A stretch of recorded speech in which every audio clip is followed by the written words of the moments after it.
होना है तब तो चुपचाप बैठे, पर यदि बोलते रहना होगा तो जोर से बोलिए, प्यार से बोलिए, जय श्री कृष्णा। बहुत बहुत धन्यवाद।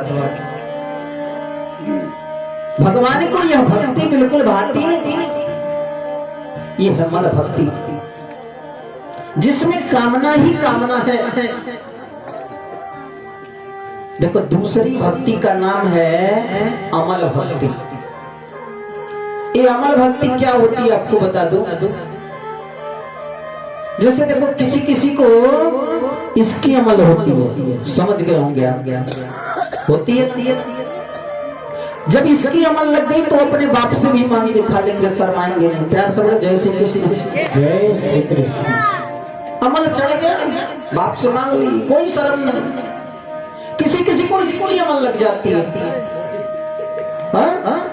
अब वो नाली में गिरे हैं कि गड्ढे में गिरे हैं, हाथी पे चढ़े हैं कि जमीन पे हैं, कुछ पता ही नहीं।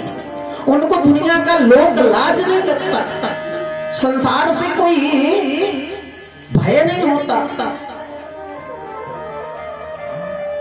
ये होती है अमल। लेकिन अमल भक्ति कैसी होती है? जैसे मीरा जी को देखो, किसी चीज की कमी नहीं थी, राजघराने में शादी विवाह हुआ, सब कुछ से संपन्न थी, लेकिन उनको भगवान के नाम का ऐसा अमल लग गया कि जब कभी कृष्ण को याद करती तो खिलखिल करके हंस पड़ती। कभी कभी भगवान को याद करके जोर जोर से रुदन करने लगती, रोने लगती, भाव कहीं कहीं तो नृत्य करना प्रारंभ कर देती। लोगों को लगता है कि मीरा पागल है, मीरा को संसार का लोक लाज नहीं, लेकिन मीरा को तो अमल भक्ति थी। जीव को भगवान की भक्ति यदि करनी हो तो अमल भक्ति करनी चाहिए। नशा की भक्ति कि राम नाम का नशा लग गया तो लग गया, वो निकलेगा नहीं कभी कभी। भगवान के नाम के कीर्तन का नशा लग गया, कथा का नशा लग गया, अमल लग गया तो दूर दरार कहीं भगवान की कथा होगी तो भी लोग जाकर के सुनेंगे, भगवान के भजन में तालियों का सहयोग करेंगे, नृत्य करेंगे, भाव विभोर हो जाएंगे। उनको दुनिया के लोक लाज से मतलब नहीं कि लोग क्या कहेंगे। उनको तो सिर्फ अपने भगवान से मतलब है, क्योंकि मेरे तो गिरधर गोपाल, भगवान केवल मेरे गिरधर गोपाल, मुरली वाले, बंसी वाले, बांसुरी वाले वही हैं, और दुनिया का नाता बाता तो सब बेकार का है। इसे कहते हैं अमल भक्ति। कि तावान सांख्य योगाभ्याम स्वधर्म परिनिष्ठयः जन्मलाभ पर पुंसाम् अन्ते नारायण स्मृति। मनुष्य के जीवन का केवल एकमात्र श्रेय है कि कृष्ण की भक्ति किया जाए, वो भी निष्काम भक्ति जिसमें कोई कामना ना हो। ऐसी भक्ति से भगवान संतुष्ट रहते हैं। भक्ति ऐसी भी नहीं होनी चाहिए कठोर भक्ति, जो किसी के प्रति बुरा भावना हो और दिन भर कीर्तन करते रहे, हुए भक्ति किसी काम का नहीं। आजकल लोग अपने दुख से दुखी कम है, लेकिन पड़ोसी के सुख से ज्यादा दुखी है। प्यार से बोलो, जय श्री कृष्णा। जय श्री कृष्ण। भक्ति ऐसी होनी चाहिए कि काम कर निष्काम निर्मल, ध्यान धर घन श्याम का।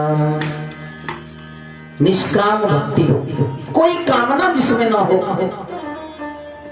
तो सुनो, ऐसा भी नहीं है कि भगवान की भक्ति का मतलब दिन भर कंठी डुलाते रहो।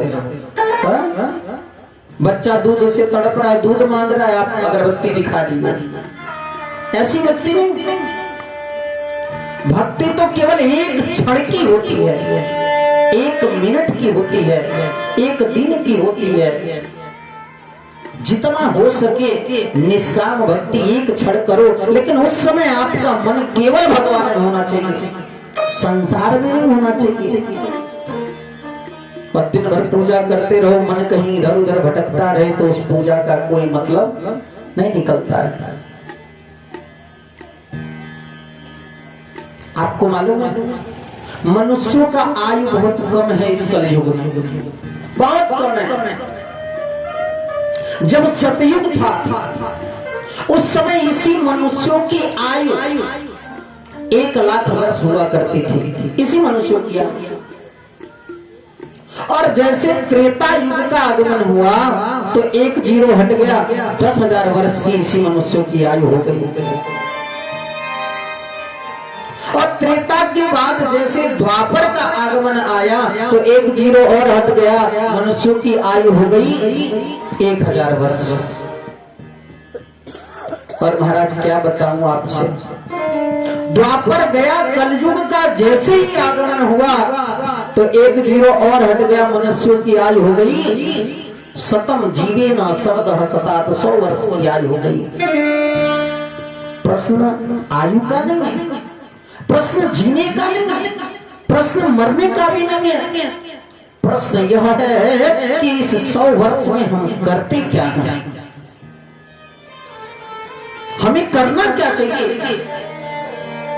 देखो 100 वर्ष की आयु हमको मिली है, 24 घंटा का दिन रात्रि मिला के 1 दिन होता है ना। तो यदि केवल हम रात्रि में सोते हो, दिन के कितने लोग तो ऐसे हैं कि दिन में भी सो लेते हैं, प्यार से बोले जय श्री कृष्ण, सोते हैं ना। लेकिन केवल रात्रि के यदि आप 12 घंटे सोते हो तो 50 वर्ष तो केवल सोने में चला जाए। जीवन का रात्रि रात्रि यदि सोते हैं तो 50 वर्ष निकल गया। आपके पास बचा कितना? 50 वर्ष। 50 वर्ष में क्या करते हैं कि प्रथमं नार्जितं विद्या, द्वितीयं नार्जितं धनं, तृतीयं नार्जितं पुण्यं, चतुर्थे किं करिष्यति। 50 वर्ष में आप करते क्या हो जरा जान लो कि प्रथमम ना अर्जितम विद्या, प्रथम अवस्था जो छोटी अवस्था होती है बाल्य अवस्था, उस समय अगर माता पिता कहते शिक्षा ग्रहण करो बेटा, पढ़ाई करो, उस समय हम क्या करते हैं?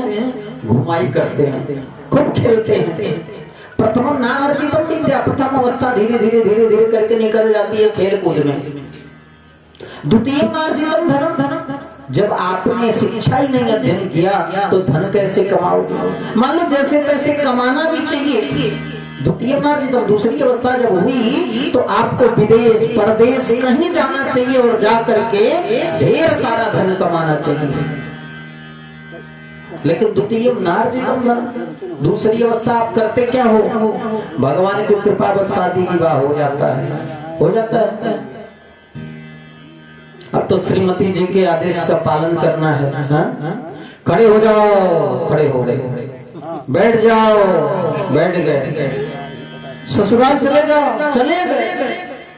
पिताजी कह दिए बेटा दवा लेके आओ, पिताजी की बात नहीं सुनेंगे। अब तो जिधर जिधर हाई कमान का आदेश होता उधर उधर नाचना प्रारंभ कर देते हैं। हाँ, क्योंकि नारी भी बस नर सकल गोसाई, नारी भी बस नर सकल गोसाई, नाचत नर मर कटती नाही, नाचत नर मर कटती नाही, नारी भी बस सकल गोसाई, नारी भी बस सकल गोसाई, नाचत नर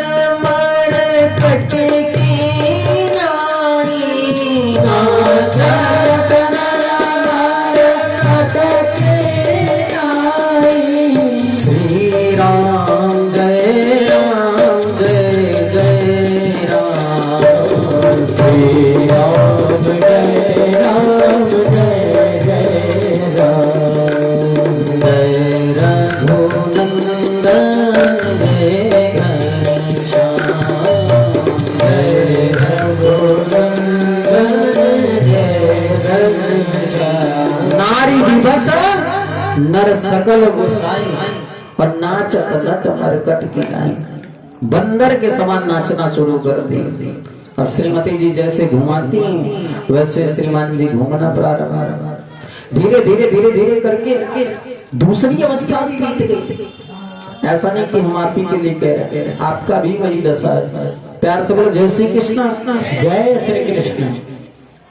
दूसरी अवस्था धीरे धीरे धीरे धीरे करके निकल गई। बाल बच्चे हो गए, समय व्यतीत होने लगा। तृतीयम ना अर्जितम पुण्य, तीसरी अवस्था प्रारंभ हो गया।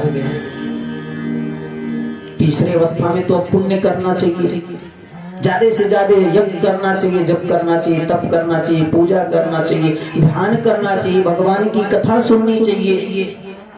लेकिन तीसरी अवस्था में आपने धन कमाया नहीं तो धर्म करोगे कैसे, यज्ञ करोगे कैसे? धन से ही तो यज्ञ होगा। मान लो आप यज्ञ नहीं करते, भगवान का नाम का कीर्तन करोगे तीसरी अवस्था में, करना चाहिए। लेकिन तीसरी अवस्था में मन लगेगा कैसे? क्योंकि कौमार्याचरे प्राज्ञो धर्मान भागवतानिह। बुढ़ापे में सोचोगे भजन करें तो होगा, मन लगेगा? नहीं लगेगा। कौमार्याचरे प्राज्ञो, कुमार अवस्था में, बाल्य अवस्था से ही जो लोग भगवान का पूजा करेंगे तो धीरे धीरे धीरे धीरे पूजा से, सेवा के प्रभाव से तीसरे अवस्था में भगवान के प्रति मन लगेगा, अन्यथा मन लगेगा ही नहीं। सोचो, आपको गद्दा मिला बैठने के लिए, आप 2 घंटा 4 घंटा 5 घंटा बैठ नहीं जब सकते, उठना बैठना, पैर सीधा करना, हाथ सीधा करना। तो तीसरी अवस्था में यदि आपको भजन करने के लिए कहा जाएगा, संभव दिखता है आपको कि तीसरी अवस्था में भजन हो सकेगा आपसे? कदापि तीसरी अवस्था में नहीं होगा। चलो मान लो तीसरे में पुण्य भी अर्जित आपने नहीं किया, चतुर्थी किम करिष्यति, चौथी अवस्था आ गई। अब कैसी अवस्था आ गई? चौथी। इसमें व्यक्ति का स्वरूप कैसा होता है जरा जान लो। कि अंगम गलितम पलितम मुंडम दशन विहीनम जातम तुंडम वृद्धौवापि गृहीत्वा दंडम तदपि न मुञ्चत्याशा पिंडम। अंगम गलितम, अंग शिथिल हो गए, हाथ पैर काम नहीं करते, ज्यादा दूर चल नहीं सकते, ज्यादा देर बैठ नहीं सकते, ज्यादा बोल नहीं सकते, ज्यादा देर तक माला लेकर के फेर नहीं सकते। परितम मुंडम, बासर के बाल भी पक गए, दशन विहीन, दांत भी टूट गए, जातम दंडम वृद्धौवापि, बुढ़ापा ग्रसित कर लिया। गृहीत्वा दंडम, अब तो डंडा लेकर के भी चलना प्रारंभ कर दिया। लेकिन तदपि न मुञ्चत्याशा पिंडम, ऐसी अवस्था में भी आशा का पिंड है कि मेरा बेटा, मेरी बहू, कोई आपके नहीं है, कोई आपके नहीं है, सब आपको छोड़ देंगे। बस समय का इंतजार है। जब तक आप कुछ देने के योग्य हो तब तक आप पिताजी हो, जब देना बंद किए तो फिर पिताजी नहीं, घर के नौकर चाकर हो गए। थोड़ा और बुढ़ापा करने आ गया यदि, तो आपको घर से बाहर निकाल दिया जाएगा। हाँ, कि कहीं गलती से घर में ना मर जाओ, नहीं तो प्रेत बनोगे घर में। घर के बाहर यदि आपको खांसी आ गई तो अपने ही बच्चे, जिनको मैंने पाला पोसा बड़ा किया, जिनके सुख के लिए मैंने अपने जीवन को त्याग दिया, वही बच्चे कहते क्या दिन भर खा खाए कर लिए रहते हैं, नहीं कोई शर्म नहीं आया। अपनी ही बहू इतना घूंघट लगा लेगा और कहेगी आजा बस हमारे तेरे सर पे हड़िया फोड़ू। प्यार से बोलो जय श्री कृष्ण, जय श्री कृष्ण। देखो अब 100 में 2-4 लोगों की बात मैं नहीं करता, 100 में 2-4 लोग ऐसे होंगे जो माँ बाप को सेवा करते होंगे, आस्था करते होंगे, उनको ऐसा संस्कार मिला होगा कि करते होंगे, लेकिन समय आने पे कोई अपना नहीं है। केवल साथ यदि कोई जाएगा तो क्या, जो आपने धर्म किया है, जो आपने भगवान नाम का कीर्तन किया है। चौथी अवस्था ऐसे आपने व्यतीत कर दिया, अब इसके बाद आपका क्या दशा होगा जरा जान लो। कि योजनानां सहस्राणि नवतिं नवचाध्वनः त्रिभिर्मुहूर्ते द्वाभ्यां वा नीतो प्राप्नोति यातना। यमराज के दूत आते हैं और आपको पकड़ के घसीटते हुए लेकर के जाते हैं। बालू जलता है, गरम गरम बालू। योजना नाम सहस्त्राणी, 100 योजन की दूरी पे बसा हुआ नरक है, उसमें घसीट के ले जाते हैं और जो जैसा कर्म किया रहता है उसको वैसा दंड निर्धारित किया जाता है। मान लो जीवन पर्यंत आपने केवल झूठ बोला है। सब लोग झूठ बोलते हैं, कितने लोग झूठ नहीं बोलते? हाथ ऊपर करो, प्यार से बोल जय श्री कृष्ण। मतलब इतने लोगों में केवल 1-2 लोग ऐसे हैं जो झूठ नहीं बोलते, लेकिन जरूरत पड़ने पे मान लो बोल भी सकते हैं, बोल भी देते होंगे।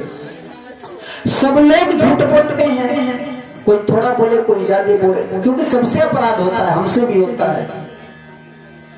मैं दूध का धुला नहीं हूं कि मैं झूठ नहीं बोलता, मैं भी झूठ बोलता हूं। दुनिया में ऐसे कोई प्राणी होंगे, झूठ सब लोग बोलते हैं। तो झूठ बोलने वाले लोगों के लिए एक नर्क निर्धारित है, जिसको कहते हैं रौरव नामक नर्क। वहां रूरू नामक कीड़े होते हैं जो आपके शरीर को विदीर्ण करते हैं, काटते हैं, लेकिन वहां पे आप चिल्लाओगे कोई बचाने वाला नहीं। जो लोग अपने से बड़ों का अनादर करते हैं उनके लिए कुंभी पाक नामक नरक बनाया गया है। कुंभी पाक नामक नरक में वे लोग वास करते हैं। वहां पे क्या व्यवस्था है? एक कुआं है जहां पे नाना प्रकार से मांस, मज्जा, रुधिर, उसमें यमराज के दूत ले जाकर के छोड़ देते, वही खाओ वही पियो, उसी में पड़े रहे। अपने से बड़ों को सम्मान जरूर देना, क्योंकि ऐसे 28 नरक हैं।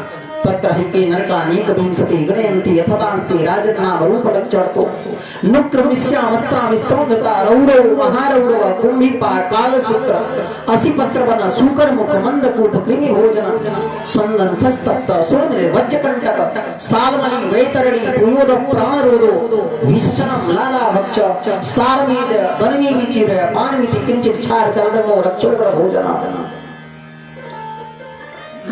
28 नरक है, जो जैसा कर्म किया होगा उससे वैसा परिणाम मिलेगा। और यदि इस नरक से आपको बचना है, कितने लोग नरक में नहीं जाना चाहते हैं? बाकी लोग जाना चाहते हैं। प्यार से बोल जय श्री कृष्ण। जय श्री कृष्ण। नरक में तो कोई जाना नहीं चाहेगा। तो यदि नरक में आपको नहीं जाना है तो जो मैं कह रहा हूं उसको जीवन में आचरण जरूर कर लेना। कि तस्माद् भारत सर्वात्मा भगवान ईश्वरो हरि श्रोतव्य कीर्तितव्यश्च स्मर्तव्यश्चिक्षता भयम्। किसी भी भाव से भगवान के समीप में जाने की चेष्टा करना। भाव कैसा भी हो, क्योंकि भाव को भाव अनखयाल से। भगवान के समीप में यदि आप भाव से जाओगे तो भी कृपा होगी, अभाव से जाओगे तो भी कृपा होगी, अच्छे दृष्टि से जाओगे तो भी ईश्वर आपके ऊपर कृपा करेंगे, गलत दृष्टि से भी जाओगे तो भी भगवान कृपा करेंगे। आप कथा सुनने आए हो, ध्यान से सुनोगे तो भी भगवान कृपा करेंगे, सो भी जाओगे तो भी भगवान कृपा करेंगे, क्योंकि धर्म के प्रति जागरूकता तो भगवान के प्रति आस्था तो है। अग्नि का काम है केवल जलाना, कचरा डाल दोगे तो भी जलाएगा, हवन सामग्री डाल दोगे तो भी जलाएगा, कोई वस्तु व्यक्ति कुछ भी डाल दोगे तो जला देगा, क्योंकि अग्नि का काम है केवल जलाना। भगवान का काम है केवल कल्याण करना। किसी भी भाव से भगवान का भजन करो तो कल्याण ही कल्याण होना है।